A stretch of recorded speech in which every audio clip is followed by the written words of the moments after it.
Shalom semua, pada hari ini dalam ujian praktek seni budaya saya akan menampilkan tentang cerita rakyat yang berada di daerah Sumatera Utara.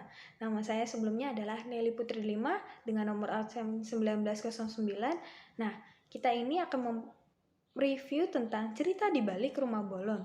Sebelum itu, kita akan mengenal apa sih artinya rumah bolon. Nah, bolon yang berarti kata besar, sihir atau marna bolon. Ada 5 keunikannya. Yang pertama, rumah bolon itu rumah yang tahan gempa. Rumah bolon jenis rumah panggung dan kayu yang sangat kokoh. Pondasi rumah bolon menggunakan kayu yang baru sebagai penumpunya yang digunakan sebagai bahan dasar pondasi. Nah, rumah ini menggunakan batu ojahan. Nah, di atas batu ojahan diletakkan tiang yang berdiameter sampai dengan 50 sampai 100 cm dengan jumlah 18 cm, 9 dengan 9 cm, 9 dengan 9 tiang yang membuat rumah bolon sangat kokoh dan tahan gempa.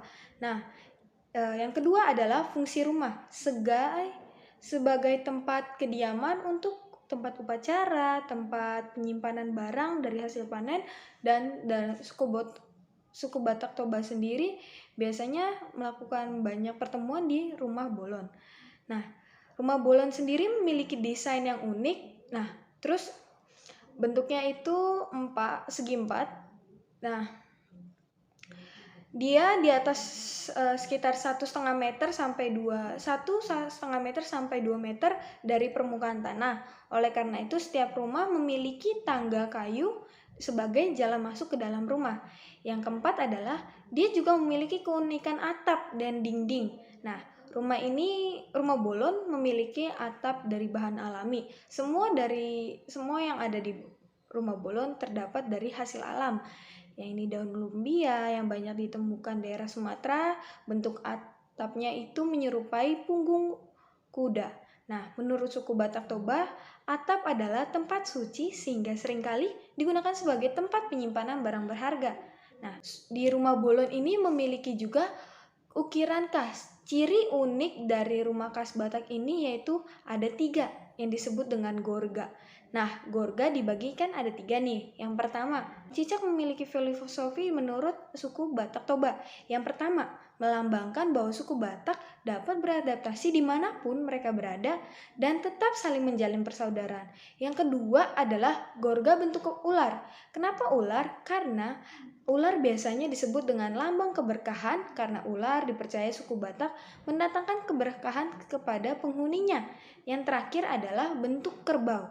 Nah, kerbau sendiri adalah hewan yang digunakan dalam pertanian. Wujud terima kasih terhadap hewan yang membantu untuk menjaga sawahnya atau membajak sawahnya. Nah, sekarang kita udah masuk nih kisah di balik rumah bolon. Gimana sih ceritanya rumah bolon itu? Rumah yang berasal dari Sumatera Utara itu kayak ada nggak sih cerita yang unik dan cerita yang berbeda dari cerita-cerita lain? Nah, saya akan menceritakannya. Jadi, pada zaman dahulu, zaman nenek moyang sebelum untuk kayak masih dalam marga-marga pertama, terdapat sebuah desa yaitu namanya Desa Purba. Nah, Desa Purba juga dikenal sebagai pusat pemerintahan kerajaan tertua yang berada di daerah Simalungun. Nah, kerajaan Purba yang dari awal hingga akhir kekuasaannya terhitung ada 14 raja yang memegang tahta kerajaannya. Karena jari saya 10 jadi saya nggak bisa. Oke, pokoknya 14 raja. Di Simalungun sendiri ada 5 kerajaan yang besar. Kan ada 14 raja. Berarti dia juga dari tadi dibilang kan kalau itu adalah pusat kerajaannya. Berarti ada kerajaan-kerajaan lain. Nah, ada 5 kerajaan yang menguasai wilayah sendiri. Yang pertamanya adalah Penamboyan, Tanah Jawa, Pemantang Raya, dan Purba, bahkan Siantar. Nah, dari kerajaan inilah yang terakhir dari berbagai macam-macam marga yang ada Batak. Makanya orang Batak ciri khasnya adalah memiliki marga. Biasanya sih kalau laki-laki disebut dengan marga, kalau perempuan disebut dengan boru. Itulah menandakan bahwa dia adalah keturunan dari keluarga silsilah Batak. Nah, kita kembali lagi ke rumah bolon. Rumah bolon pada awalnya ditempati Tuan Pagultop Gultop. Dan kemudian di raja terakhir yaitu Tuan Mogang. Oke, kita akan menjelaskan si raja terakhir ini. Raja Mogang sendiri dibunuh pada revolusi sosial tahun 1947. Pada saat itu sudah 2 tahun kemerdekaan Indonesia ya.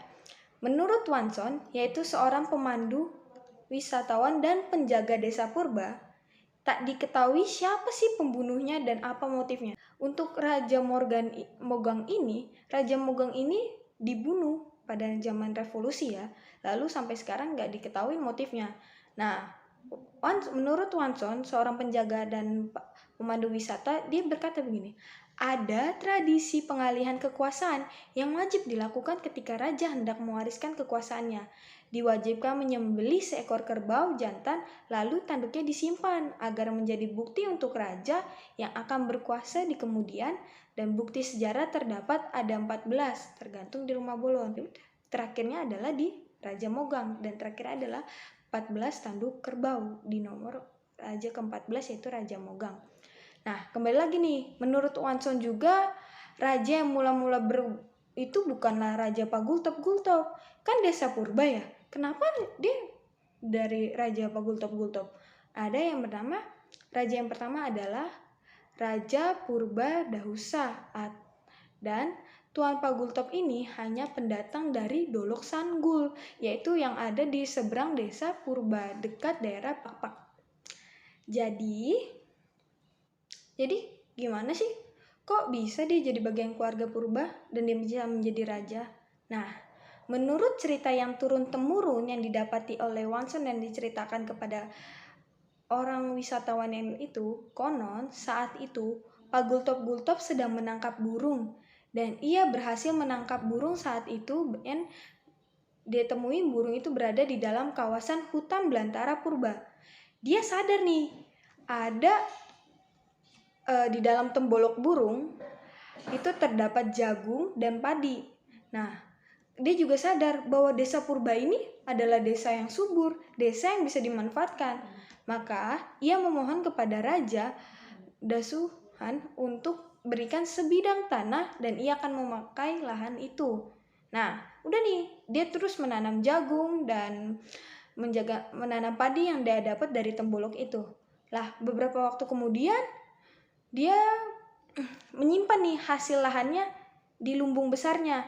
Nah, sudah nih beberapa waktu berjalan dan pada suatu waktu desa mengalami kesulitan hingga akhirnya warga perlu makan, dan penduduk desa yang mengetahui bahwa Pagultop-Gultop memiliki penyimpanan padi dan jagung yang banyak, dia menemuinya dan memintanya.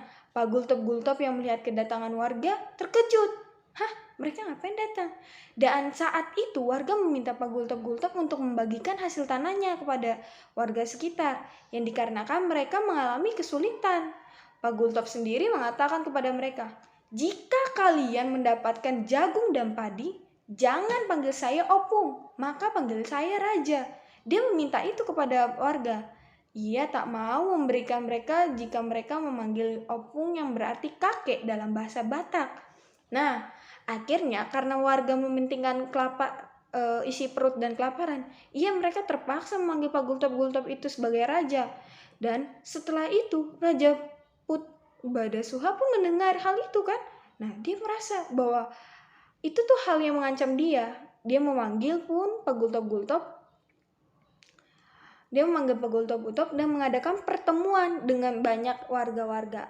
Raja Purba Dasuha pun mengatakan, jika kamu memang raja, maka buktikanlah. Nah, Pagultop itu membuktikannya dan menyanggupinya. Dia pun melakukan sebuah sumpah atau dalam bahasa Batak disebut dengan marbija. Nah, lalu ia kembali nih. Setelah dia melakukan itu, dia menyanggupinya. Dia kembali ke rumahnya.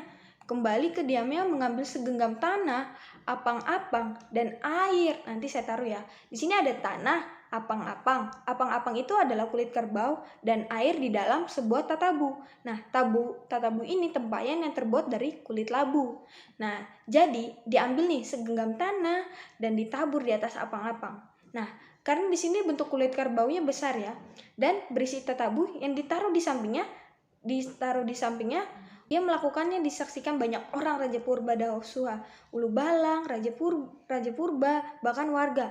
Ia mengatakan, Pagultop mengatakan, dengar, jika tanah dan air yang aku duduki ini bukanlah milikku, maka sekarang juga matilah aku. Lalu Pagultop pun meminumnya dan dia duduk di atas apang-apang itu, apang-apang yang sudah ditaburi dengan tanah. Lalu waktu semakin maju, namun Pagultop pun tidak mati. Nah, dia kan bilang tadi, apang-apang yang didudukinya dan minum, dia akan mati saat itu juga, namun dia tidak mati. Nah, akhirnya lazimnya sebuah sumpah yang mengandung kebohongan, maka maut adalah imbalannya, dan waktu jugalah yang menentukan peralihan kekuasaan itu. Lalu Raja Purbadasuha tuh mengatakan kepada dia, kuakui sekarang kamulah raja yang pantas memimpin kerajaan Purba sebab sumpahmu tak berbata, katanya. Lalu dan pada tahun 1642 Pagultop pun resmi menjadi raja hingga tahun 1648. Raja Purbadasuha juga masih dianggap raja, namun ia tidak bisa memerintah lagi. Nah, jika kita koreksi nih, dalam cerita ini ada nggak sih unsur politisnya? Ada. Jadi dalam cerita ini terdapat unsur politisinya, yaitu menurut Watson, sebenarnya jika ditelaah, Pagultop dengan demikian sudah mempraktikkan politik kekuasaan. Dan pasalnya tanah nih, air dan apang-apang yang dia itu kan dia bawa sendiri ya. Ya itu emang berarti berasal dari tanah asalnya, sehingga memungkinkan ia selamat dan tidak maut. Mereka menganggap bahwa dia membodoh-bodohi orang-orang lain bahwa itu tuh berasal dari desa Purba, padahal itu berasal dari desa Dolok Sanggul. Nah, cerita ini didapatkan dari Watson Purba dan ayahnya yang telah menjadi penjaga rumah Bolon. Dalam pemilihan raja, penerus sendiri seperti lazimnya dalam tradisi kerajaan yang meneruskan kekuasaan pada anak sulung, karena Pagultop bukanlah orang yang berasal dari desa Purba, maka dia menentukan bahwa prinsipnya mutlak dalam kerajaan Purba.